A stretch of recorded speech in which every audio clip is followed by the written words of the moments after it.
नमस्कार दोस्तों, स्वागत है आपका तिवारी एकेडमी में।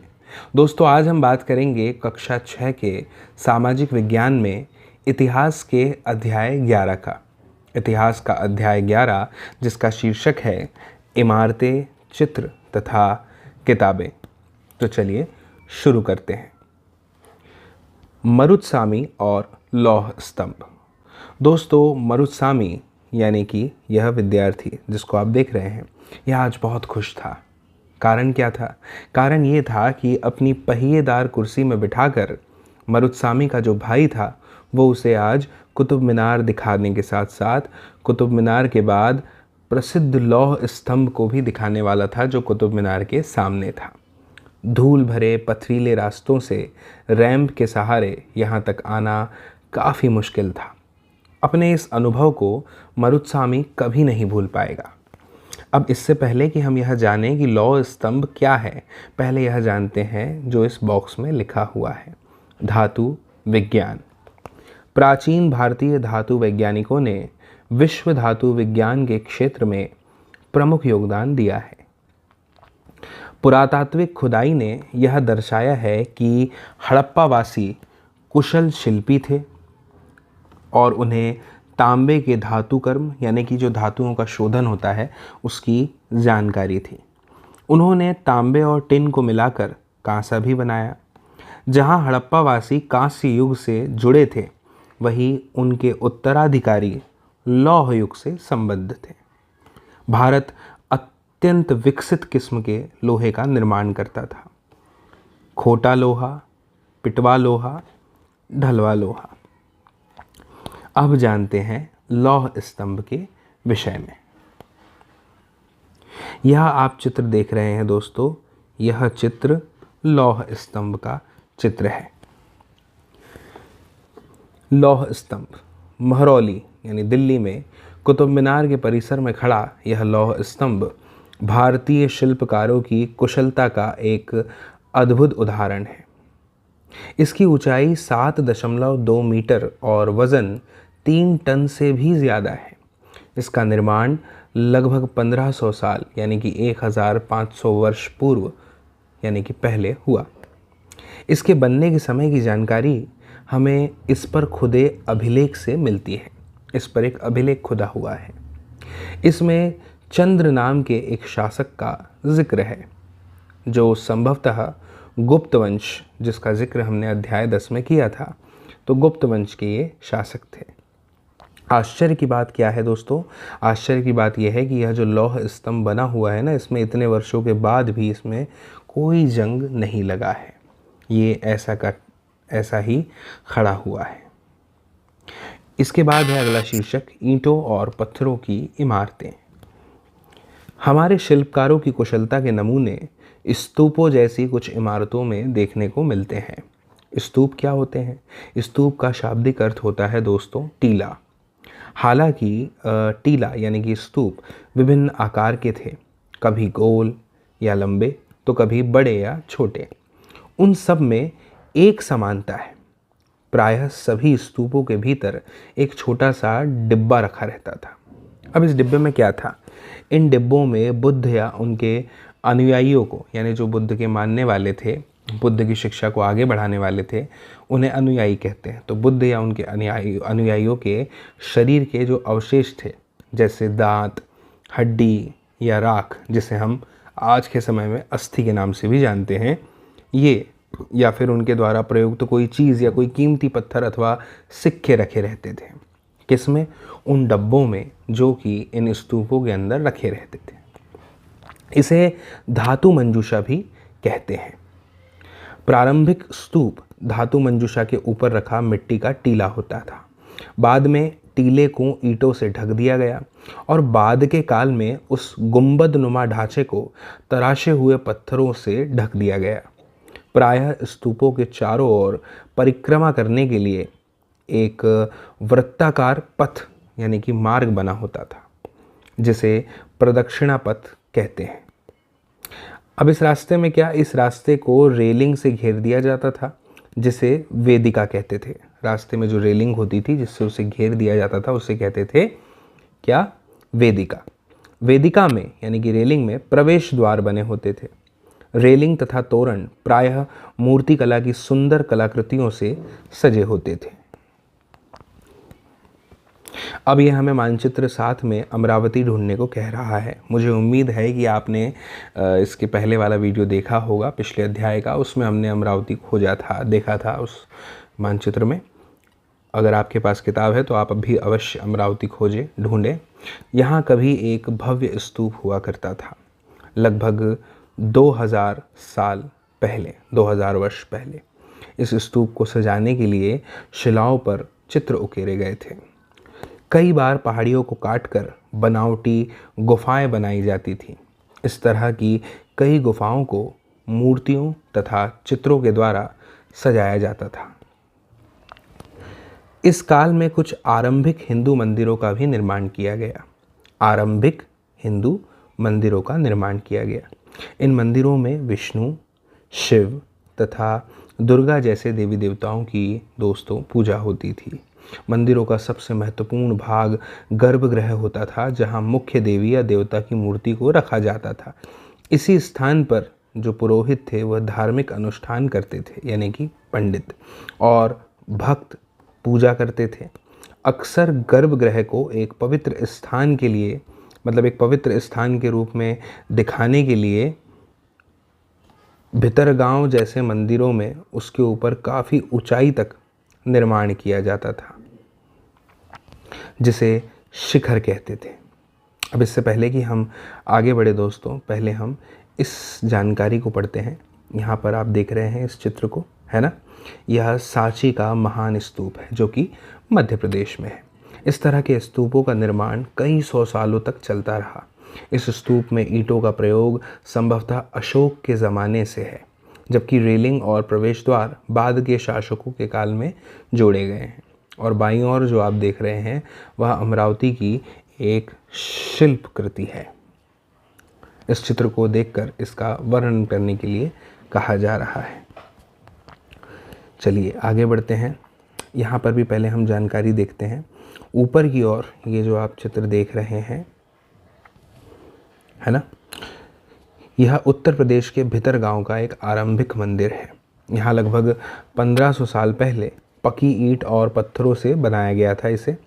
अगर दाएं बात करें हम इस चित्र की, तो इसे भी आप देख रहे होंगे, है ना। यह चित्र जो है यह महाबलीपुरम के एकाश्मिक मंदिर का है। एकाश्मिक मंदिर का क्या अर्थ होता है, आइए जानते हैं। इनमें से प्रत्येक मंदिर एक ही विशाल पहाड़ी को तराश कर बनाया गया है, यानी एक पहाड़ी थी उसी को तराश करके यह मंदिर बनाया गया है। अलग अलग पत्थरों को जोड़कर इसे नहीं बनाया गया, इसलिए इन्हें एकाश्म यानी कि मोनोलिथ कहा गया है। ईंटों से बनाए जाने वाले मंदिरों से यह बिल्कुल भिन्न यानी कि अलग होते थे। ईंट से बनी इन इमारतों में नीचे से ईंटों की एक एक तह जोड़ते हुए उसे ऊपर की ओर ले जाते हैं, जबकि चट्टान तराश कर बनाए जाने वाले मंदिरों को पत्थर काटने वाले ऊपर से नीचे के क्रम में बनाते हैं। इन मंदिरों को बनाते समय पत्थर काटने वालों को कितनी सारी समस्याओं का सामना करना पड़ता होगा, है ना, यह आप कल्पना कर सकते हैं। इसके अलावा दाएं ओर आप जो देख रहे हैं यह ऐहोल का दुर्गा मंदिर है। यह लगभग 1400 वर्ष पहले बनाया गया था।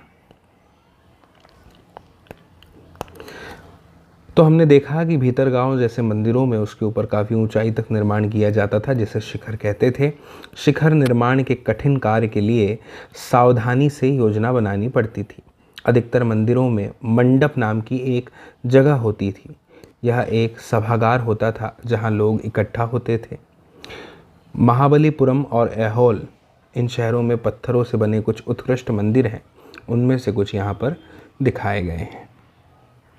चलिए अब आगे बढ़ते हैं और जानते हैं स्तूप तथा मंदिर किस तरह बनाए जाते थे। स्तूपों तथा मंदिरों को बनाने की प्रक्रिया में कई अवस्थाएं आती थी। इसके लिए काफ़ी सारा दोस्तों धन भी खर्च होता ही होगा। आज भी हम किसी मंदिर का अथवा किसी इमारत का निर्माण करें तो उसमें धन खर्च होता है ना। इसलिए आमतौर पर राजा या रानी ही इन्हें बनवाने का निश्चय करते थे। पहला काम अच्छे किस्म के पत्थर ढूंढकर शिलाखंडों को खोदकर निकालना होता था, ताकि अच्छे से निर्माण का कार्य संपन्न हो सके अच्छी गुणवत्ता के साथ।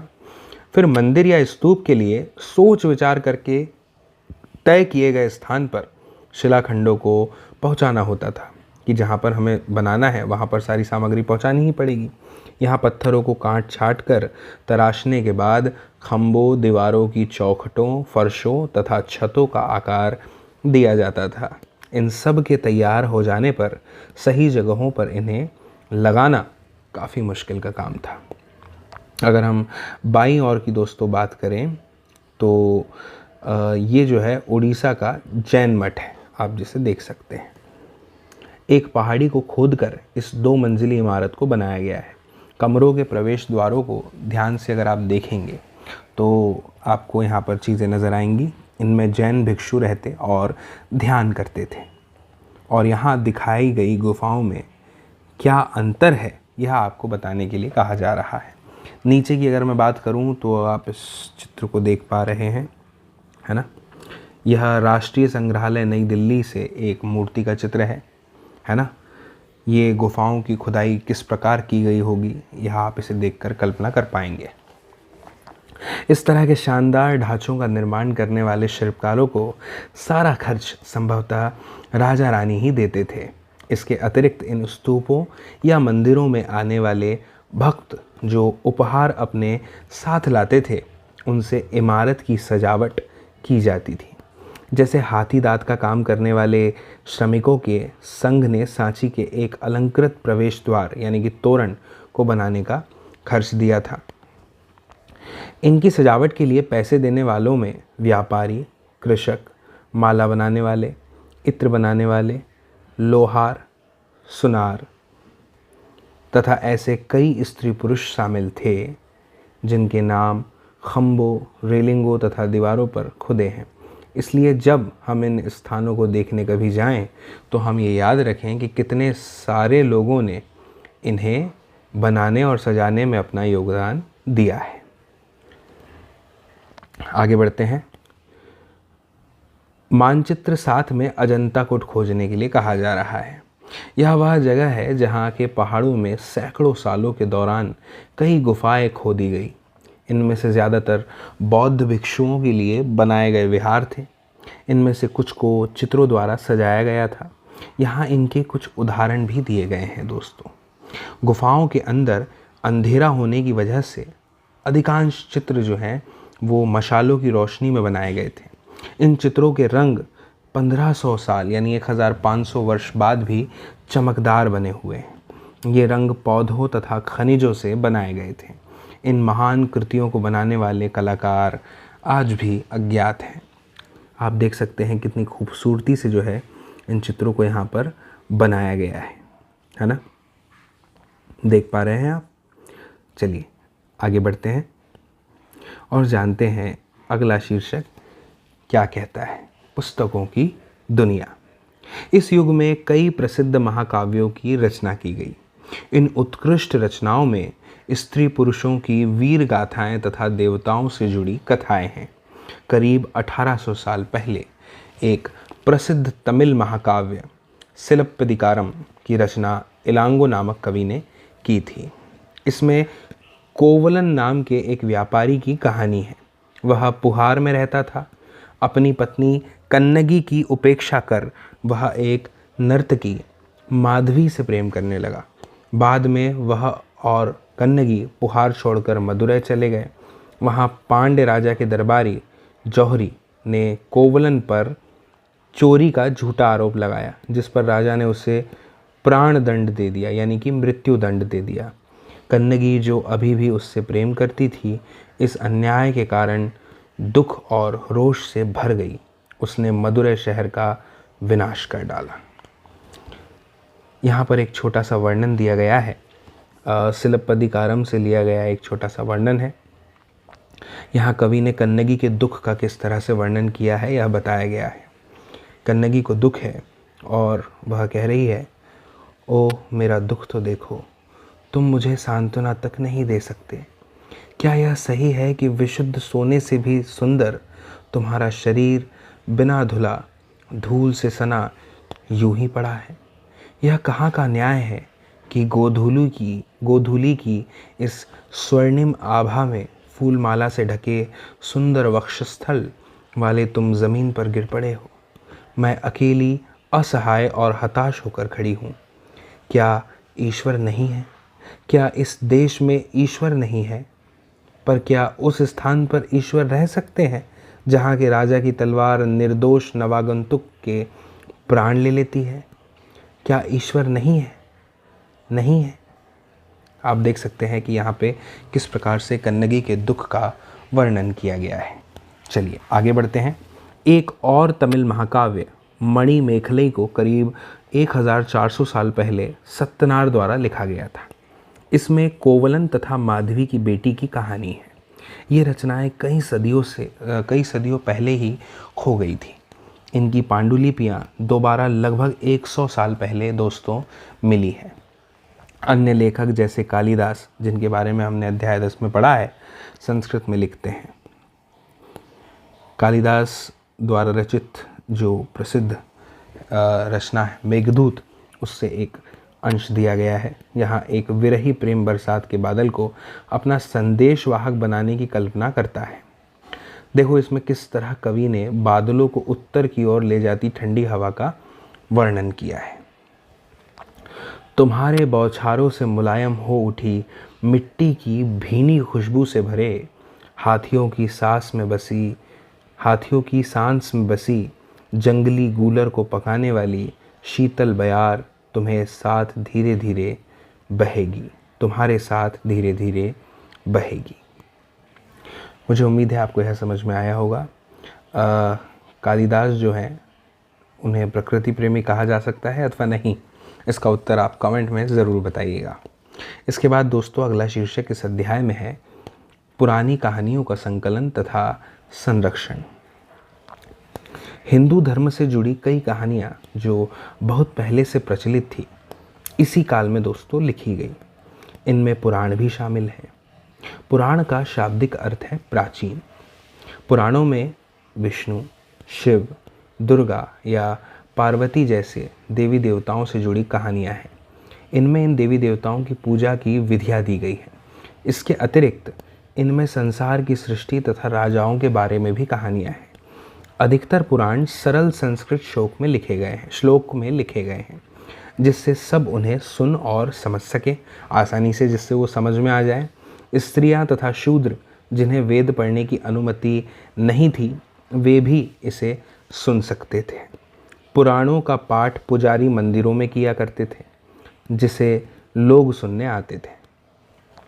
दो संस्कृत महाकाव्य महाभारत और रामायण लंबे अरसे से लोकप्रिय रहे हैं। तुम में से भी कुछ बच्चे इन कहानियों से परिचित होंगे। महाभारत कौरवों और पांडवों के बीच में युद्ध की कहानी है। इस युद्ध का उद्देश्य पुरुवंश की राजधानी हस्तिनापुर की गद्दी प्राप्त करना था। यह कहानी तो बहुत ही पुरानी है, पर आज इसे हम जिस रूप में जानते हैं वह करीब 1500 साल पहले लिखी गई। माना जाता है कि पुराणों और महाभारत दोनों को ही व्यास नाम के ऋषि ने संकलित किया था। महाभारत में ही भगवद गीता भी है, जिसके बारे में हमने अध्याय 9 में पढ़ा था। रामायण की कथा कौशल के राजकुमार राम के बारे में है। उनके पिता ने उन्हें वनवास दे दिया था। वन में उनकी पत्नी सीता का लंका के राजा रावण ने अपहरण कर लिया था। सीता को वापस पाने के लिए राम को लड़ाई लड़नी पड़ी। वे विजयी होकर कौशल की राजधानी अयोध्या लौटे। महाभारत की तरह ही रामायण भी एक प्राचीन कहानी है, जिसे बाद में लिखित रूप दिया गया। संस्कृत रामायण के लेखक वाल्मीकि माने जाते हैं। इसके बाद में अब जो है हम अगली हेडिंग को पढ़ेंगे, जिसका नाम है आम लोगों द्वारा कही जाने वाली कहानियाँ। उससे पहले हम ये पढ़ते हैं कि यह क्या लिखा है। इस उपमहाद्वीप के विभिन्न भागों में महाभारत और रामायण के अलग अलग रूपांतर लोकप्रिय हैं। इनके आधार पर नाटक, गीत और नृत्य परंपराएं भी उभरी, है ना। आइए आगे बढ़ते हैं। आम लोग भी कहानियाँ कहते थे, कविताओं और गीतों की रचना करते थे, गाने गाते थे, नाचते थे और नाटकों को खेलते थे। इनमें से कुछ तो इस समय के आसपास जातक और पंचतंत्र की कहानियों के रूप में लिखकर सुरक्षित कर लिए गए। जातक कथाएं तो अक्सर स्तूपों की जो रेलिंगें हैं वो तथा अजंता के चित्रों में दर्शाई जाती थी। इनमें से एक कहानी अगले पृष्ठ पर दी गई है, आइए उसे पढ़ते हैं। यह कहानी है दोस्तों बंदर राजा की कहानी। एक समय बंदरों का एक महान राजा हुआ। वह हिमालय पर गंगा के किनारे अपने 80,000 अनुयायियों के साथ रहता था, यानी अपने 80,000 बंदरों के साथ रहता था। सारे बंदरों को एक खास आम के पेड़ के फल बहुत प्रिय थे। ये आम बड़े मीठे लगते थे। इतने स्वादिष्ट आम धरातल पर नहीं उगते थे। एक दिन एक पका हुआ आम गंगा नदी में गिरकर बहते बहते वाराणसी पहुंच गया। उस वक्त नदी में वहां का राजा नहा रहा था। उसे वह आम मिला। उसे चखकर वह हैरान रह गया। उसने अपने राज्य के जंगलों की देखभाल करने वालों से पूछा कि क्या वे इस आम के पेड़ को ढूंढ सकते हैं या नहीं। वे राजा को हिमालय की पहाड़ी पर ले गए। वहां पहुंचकर राजा तथा उसके दरबारियों ने खूब आम खाए। रात में राजा ने देखा कि बंदर भी पके आमों का मजा ले रहे हैं। राजा को यह बात बुरी लगी और उसने उन्हें मार डालने का फैसला किया। बंदरों के राजा ने अपनी प्रजा को बचाने की एक योजना बनाई। उसने आम के पेड़ की टहनियों को तोड़कर उन्हें आपस में बांधकर नदी पर एक पुल बनाया। इसके एक छोर को वह तब तक पकड़े रहा जब तक उसकी सारी प्रजा नदी को पार न कर ले, और उसने ऐसा ही किया। पर इस प्रयास से वह इतना थक गया कि मरणासन्न होकर गिर पड़ा। राजा ने जब यह सब देखा तो उसने बंदर राजा को बचाने की काफ़ी कोशिश की, पर वह सफल नहीं हुआ। बंदर राजा की मृत्यु पर उसे शोक हुआ और राजा ने उसे पूरा सम्मान दिया। मध्य भारत में भरूच के एक स्तूप से मिले एक पत्थर पर उकेरे गए चित्र में इसे दिखाया गया है। आप देख सकते हैं इस चित्र को, ठीक है ना।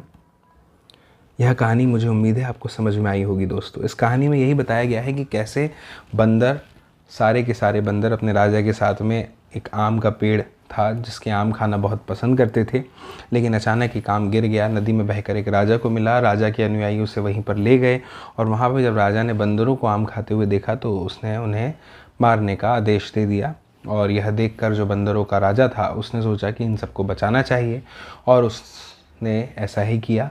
बचाते हुए उसके प्राण चले गए और राजा को अपनी इस गलती पर पछतावा था। चलिए आगे बढ़ते हैं और जानते हैं अगले शीर्षक को, जो है विज्ञान की पुस्तकें। इसी समय गणितज्ञ तथा खगोल शास्त्री आर्यभट्ट ने संस्कृत में आर्यभट्टियम नामक पुस्तक लिखी। इसके बारे में दोस्तों मुझे उम्मीद है आपने पहले ज़रूर सुना होगा। आर्यभट्ट के बारे में तो आपने सुना ही होगा। उन्होंने लिखा कि दिन और रात पृथ्वी के अपनी धुरी पर चक्कर काटने की वजह से होते हैं, जबकि लगता है कि रोज सूर्य निकलता है और डूबता है। उन्होंने ग्रहण के बारे में भी एक वैज्ञानिक तर्क दिया। उन्होंने व्रत की परिधि को मापने की भी विधि ढूंढ ली। व्रत की परिधि दोस्तों, ये एक व्रत है, ठीक है ना। और इस व्रत की ये है इसकी परिधि, ठीक है। इसकी भी एक विधि उन्होंने ढूंढ निकाली जो लगभग उतनी ही सही है जितनी कि आज प्रयुक्त होने वाली विधि। आज इसे निकालने के लिए हम कुछ इस प्रकार से 2πr का उपयोग करते हैं। यह आपने गणित में अवश्य पढ़ा होगा। चलिए आगे बढ़ते हैं। वराहमिहिर, ब्रह्मगुप्त और भास्कराचार्य कुछ अन्य गणितज्ञ और खगोलवेत्ता थे जिन्होंने कई खोजें की। इनके बारे में और पता लगाना आवश्यक है, वह आप ज़रूर लगाइएगा। इसके बाद हम बात करते हैं शून्य की और आयुर्वेद की। अगर हम बात करें दोस्तों शून्य की, तो अंकों का प्रयोग पहले से होता रहा था, पर अब भारत के गणितज्ञों ने शून्य के लिए एक नए चिन्ह का आविष्कार किया था। गिनती की यह पद्धति अरबों द्वारा अपनाई गई और तब यूरोप में भी फैल गई। आज भी यह पूरी दुनिया में प्रयोग की जाती है। दोस्तों पहले शून्य कुछ इस प्रकार का हुआ करता होगा, और अब वर्तमान में हम शून्य को कुछ इस प्रकार से बनाते हैं, है ना। रोम के निवासी शून्य का प्रयोग किए बगैर गिनती करते थे, ठीक है। इसके बारे में आप और ज़्यादा जानकारी प्राप्त कर सकते हैं। आयुर्वेद चिकित्सा विज्ञान की एक विख्यात पद्धति है जो प्राचीन भारत में विकसित हुई। हम आयुर्वेद की बात कर रहे हैं। प्राचीन भारत में आयुर्वेद के दो प्रसिद्ध चिकित्सक थे। एक थे चरक, जो प्रथम से द्वितीय शताब्दी ईस्वी में थे, और सुश्रुत, जो चौथी शताब्दी ईस्वी में थे। चरक द्वारा रचित चरक संहिता औषधि शास्त्र की एक उल्लेखनीय पुस्तक है। अपनी रचना सुश्रुत संहिता में सुश्रुत ने शल्य चिकित्सा, जिसे हम आज सर्जरी के नाम से भी जानते हैं, की विधियों का विस्तृत वर्णन किया है। सोचिए दोस्तों, उस समय सर्जरी कितना रोचक होगा। अब हम जानते हैं अन्यत्र के बारे में। कागज़ आज हमारे रोज़मर्रा की ज़िंदगी का हिस्सा बन गया है। जो किताबें हम पढ़ते हैं वे कागज़ पर छपी होती हैं। उसी तरह लिखने के लिए भी हम कागज़ का ही उपयोग करते हैं। कागज़ का आविष्कार करीब 1900 वर्ष पहले काई लून नाम के व्यक्ति ने चीन में किया। उसने पौधों के रेशों, कपड़ों, रस्सियों और पेड़ की छालों को पीट पीट कर लुगदी बनाकर उसे पानी में भिगो दिया। फिर उस लुगदी को दबाकर उसका पानी निचोड़ा और तब सुखाकर कागज़ बनाया। आज भी हाथ से कागज़ बनाने के लिए इसी विधि को अपनाया जाता है। कागज़ बनाने की तकनीक को सदियों तक गुप्त रखा गया। करीब 1400 साल पहले यह कोरिया तक पहुंची। इसके तुरंत बाद ही यह जापान तक फैल गई। करीब 1800 साल पहले यह बगदाद में पहुंची। फिर बगदाद से यह यूरोप, अफ्रीका और एशिया के अन्य भागों में फैली। इस उपमहाद्वीप में भी कागज़ की जानकारी बगदाद से ही आई है। अगर मैं कुछ उपयोगी शब्दों की बात करूं इस अध्याय के, तो स्तूपों के बारे में हमने जाना, सांची का स्तूप हमने देखा, मंदिरों के बारे में जाना, जिसमें हमने ऐहोल के दुर्गा मंदिर को भी देखा। आपको याद होगा जब हमने एकाश्म इमारतों मंदिरों के बारे में पढ़ा था, जो एक ही पहाड़ से बनाए जाते हैं, है ना, एक ही पत्थर को उकेर कर कहना सही नहीं होगा, एक ही पत्थर को तराश करके यह बनाए जाते हैं। चित्रकला, महाकाव्य, कहानी, पुराण, गणित, विज्ञान इत्यादि इस अध्याय में उपयोग में लाए जाने वाले उपयोगी शब्द थे। कुछ महत्वपूर्ण तिथियों की अगर हम बात करें तो स्तूप निर्माण की शुरुआत आज से 2300 साल पहले से शुरू हुई थी। अमरावती 2000 साल पहले।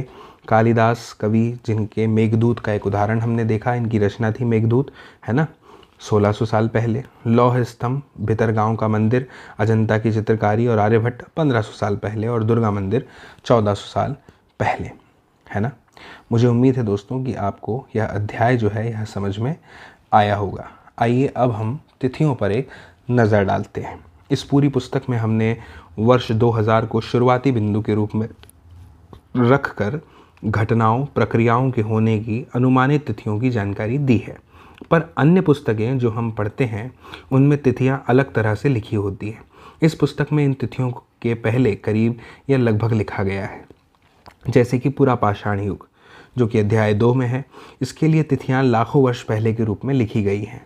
मेहरगढ़, इसमें कृषि तथा पशुपालन की शुरुआत की तिथि लगभग 6000 ईस्वी पूर्व दी गई है। हड़प्पा के नगरों का विकास लगभग 2700 से 1900 ईस्वी पूर्व के बीच, यानी कि 2700 से 1900 ईस्वी पूर्व के बीच था। ऋग्वेद की रचना का काल लगभग 1500 से 1000 ईस्वी पूर्व के बीच। महाजनपदों तथा गंगा के मैदानी इलाकों में नगरों का विकास तथा उपनिषद, जैन धर्म तथा बौद्ध धर्म से जुड़े विचारों का उदय लगभग 500 ईस्वी पूर्व। पश्चिमोत्तर में सिकंदर का आक्रमण लगभग 327 से 325 ईस्वी पूर्व। चंद्रगुप्त मौर्य का राजा बनना लगभग 321 ईस्वी पूर्व। अशोक का शासनकाल लगभग 272 से 268 ईस्वी पूर्व से 231 ईस्वी पूर्व के बीच। संगम साहित्य की रचना लगभग 300 ईस्वी पूर्व से 300 ईस्वी पूर्व के ही मध्य मानी गई है। कनिष्क का शासन लगभग 78 से 100 ईस्वी पूर्व। गुप्त साम्राज्य की स्थापना लगभग 320 ईस्वी। वल्लभी की परिषद में जैन साहित्य का संकलन लगभग 512 से 521 ईस्वी। हर्षवर्धन का शासन जो है वो 606 से 647 ईस्वी। अब हमने यहाँ से ईस्वी पूर्व लिखना जो है वह छोड़ दिया है, यहाँ से, इस जगह से, है ना। संगम साहित्य की जो रचना थी वहाँ से, ठीक है ना। ईस्वी पूर्व का मतलब ईसा मसीह के जन्म से पहले की घटनाओं का जिक्र हो रहा है ना। और ईस्वी मतलब उनकी जन्म के पश्चात। चीनी यात्री श्वेनसांग का भारत आगमन 630 से 643 ईस्वी। पुलकेशिन द्वितीय का शासन 609 से 642 ईस्वी। कुछ घटनाओं के लिए, जैसे कि अशोक के शासन की शुरुआत की तिथि के रूप में, हमें एक से अधिक तिथियां देखने को मिल सकती हैं। ऐसा क्यों है? ऐसा इसलिए है क्योंकि इतिहासकार इस बात पर एक मत नहीं हो पाए हैं कि ये सही तिथि इसमें से क्या है। प्रश्नवाचक चिन्ह के साथ दी गई तिथियां इस बात का संकेत करती हैं कि यह तिथियां निश्चित नहीं हैं। दोस्तों, मुझे उम्मीद है कि यह पूरा अध्याय, पूरा वीडियो आपको समझ में आया होगा, और अगर आपको यह समझ में आया है तो मैं आपसे अपेक्षा रखता हूं कि आप इस वीडियो की लिंक को साझा करेंगे, शेयर करेंगे अपने दोस्तों, साथियों, सहपाठियों, मित्रों, परिजनों के साथ, ताकि वह भी इस जानकारी को, इस अध्याय को समझ सकें, प्राप्त कर सकें, है ना। और जल्द ही मिलेंगे अगले विषय, अगले वीडियो के साथ में। तब तक के लिए नमस्कार।